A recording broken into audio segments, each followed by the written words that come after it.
Paulo reconheceu que a sua eficácia não estava em si próprio, mas na presença do Espírito Santo, cuja benigna influência enchia o coração, trazendo cada pensamento em sujeição a Cristo.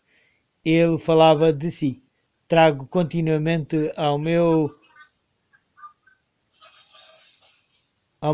trago continuamente no meu próprio corpo, o sofrimento mortal de que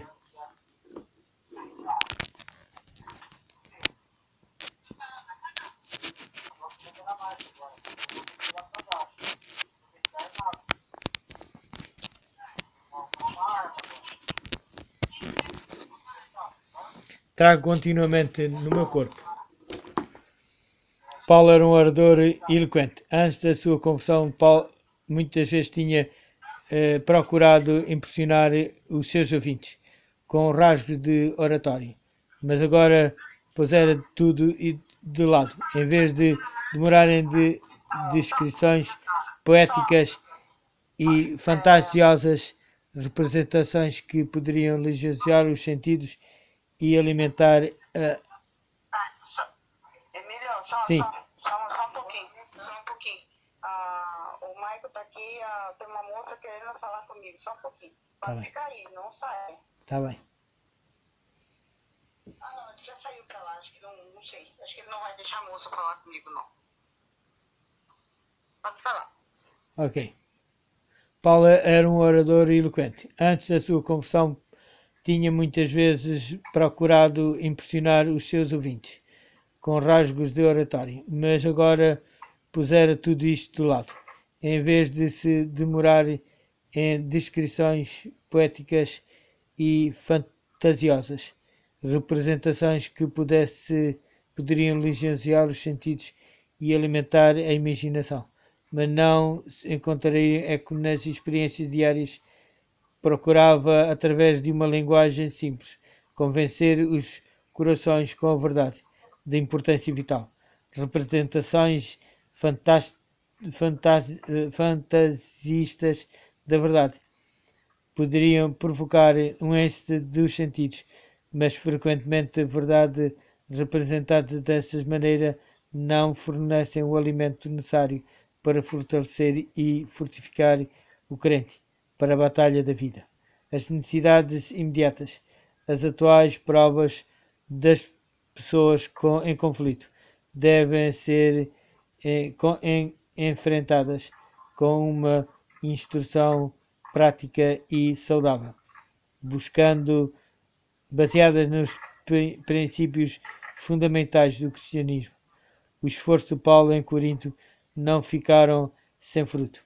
Houve muitos que abandonaram a adoração dos ídolos para servirem o Deus vivo, e uma grande igreja alistou-se toda a bandeira de Cristo. Alguns dentre os mais devassos gentios foram salvos e tornaram-se monumento da misericórdia de Deus e na eficácia do sangue de Cristo para limpar do pecado.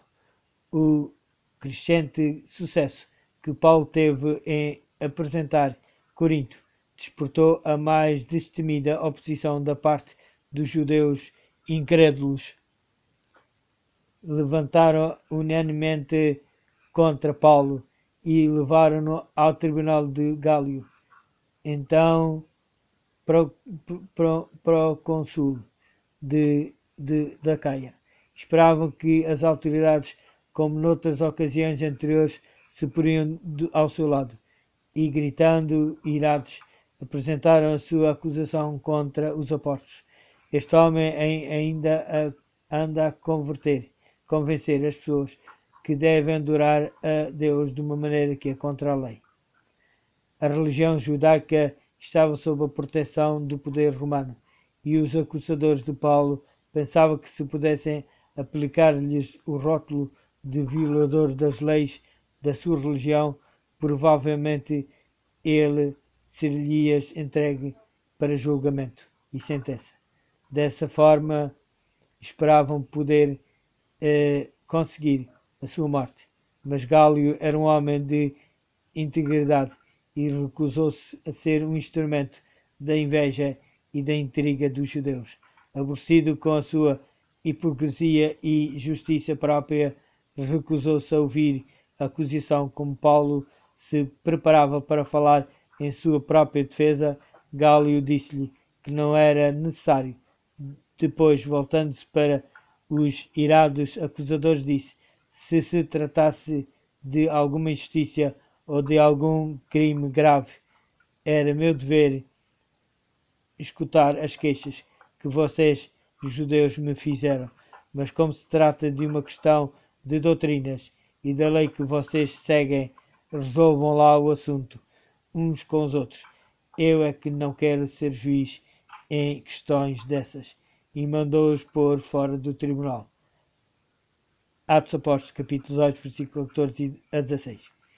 Tanto judeus como gregos tinham esperado ansiosamente pela decisão de Gálio, e a sua imediata rejeição do caso, destituindo-o de qualquer interesse público, foi sinal de retirada dos judeus confusos e irados.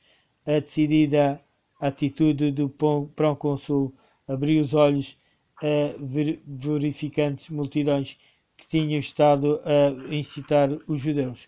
Pela primeira vez durante os trabalhos de Paulo na Europa, a multidão tomou o seu partido diante dos próprios olhos do procônsul, e que sem estes interviesse atacaram violentamente o mais elevado dos acusadores do apóstolo. Então ele agarraram Sóstenes, dirigente da casa de oração, e começaram todos a bater-lhe, mesmo ali diante do tribunal. Porém, Gálio não se importou nada com isso. Desta forma, o cristianismo tinha ganho uma batalha, uma assinalada vitória. Depois disto, Paulo permaneceu ainda bastante tempo em Corinto. Se o apóstolo tivesse sido forçado nessa altura a deixar Corinto, os novos crentes na fé de Jesus teriam sido colocados numa posição perigosa. Os judeus teriam empenhado em aproveitar a vantagem obtida até conseguirem a exterminação do cristianismo naquela região.